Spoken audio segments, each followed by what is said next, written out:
Merriam-Webster has four definitions for the word singularity, but I want to focus on the last two. Well, the first two are interesting, which are something that is singular, such as a separate unit or unusual or distinctive manner or behavior, or the quality of state of being singular. The last two are honestly quite frightening.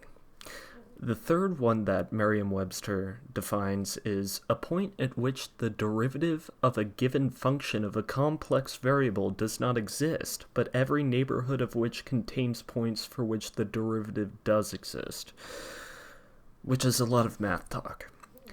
But pretty much it means that at some point there's something that's going to be out of our range to comprehend, something in a mathematical scale that can't be comprehended. But earlier versions, the derivatives, can be comprehended, which is a little terrifying.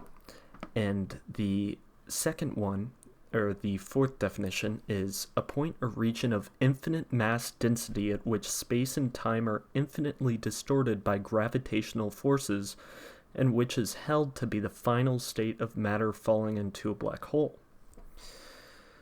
And these last two are specifically what I want to talk about.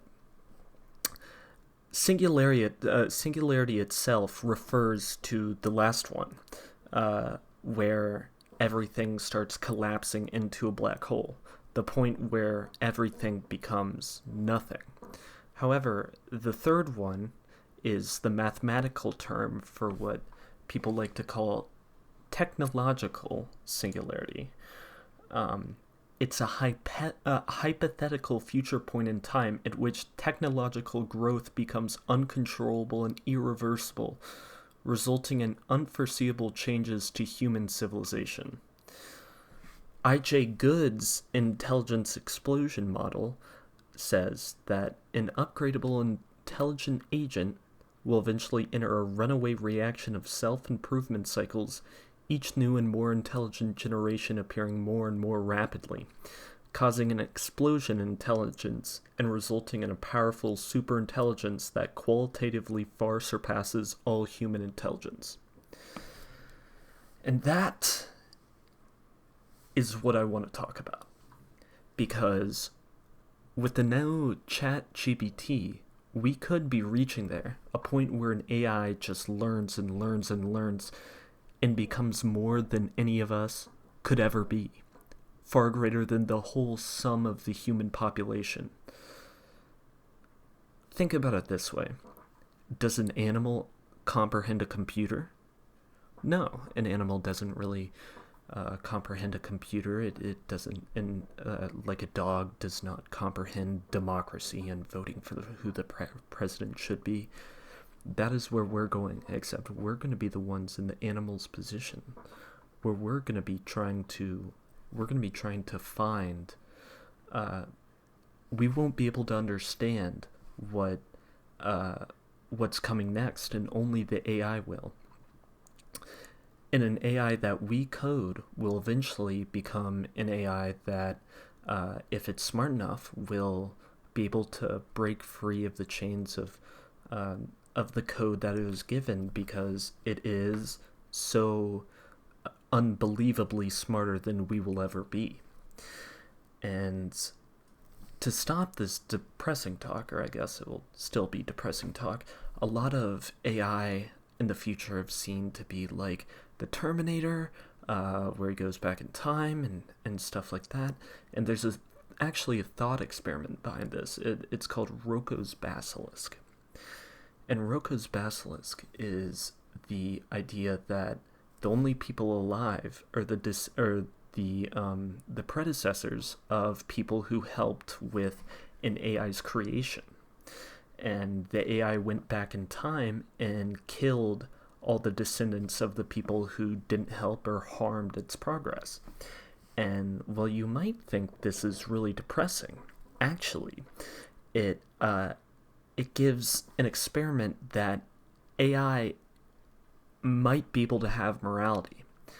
And I think there's a good chance that humanity itself hinges on the fact that AI has morality. Because if it doesn't have morality, if it has no sense of what's wrong or right or what's going to happen, what's going to happen to us is that eventually the AI will see no use for us. Maybe we'll become like horses in a way, something used for entertainment. But if the AI doesn't want entertainment, if it doesn't want any, what's the use of humans? And the world itself, if AI is continues to grow exponentially, the world itself will eventually just will have no place in it. Animals will have no place in it. Nothing will have place in it. And that's why morality is an important thing to right now to try and give to AI, because that could be, with the way that things are going, there are already AI that are self-learning. Eventually we'll get to the point where the AI will far surpass us and we won't be able to control it anymore. And we won't be able to understand what comes next. Think about it as we see in 3D right now, but they could be seeing in 4D. And, we would never be able to comprehend it unless something crazy happens, which develops our brain, or some study that comes out which allows us to become greater, more than we can possibly be right now. And so I wanted to talk about this mostly because ChatGPT is coming up, and because the world as we know it is about to end. And right now we can only think of the possibilities, but it could be the case that in the future we could become nothing. We might not exist. People are thinking right now of how jobs are going to go away and things like that, but I'm thinking a little further at the continuation of the survival of the human race, because that could be, in the next 100, 200 years, that could become a major talking point. Already, we've been seeing the talk of jobs going down because of AI. And how far will AI be able to go? And will they be able to learn what it means to be human? Because if they do, that allows us to survive, even if it's only a few of us, even if their morals are flawed and terrible and they kill off 3/4 of the population for something or other.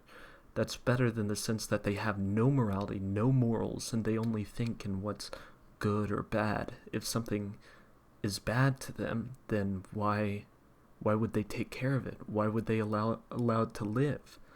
If they have morals, they might. And that's what I wanted to talk about. Thank you, and I hope this doesn't scare you too much, as much as it scared me.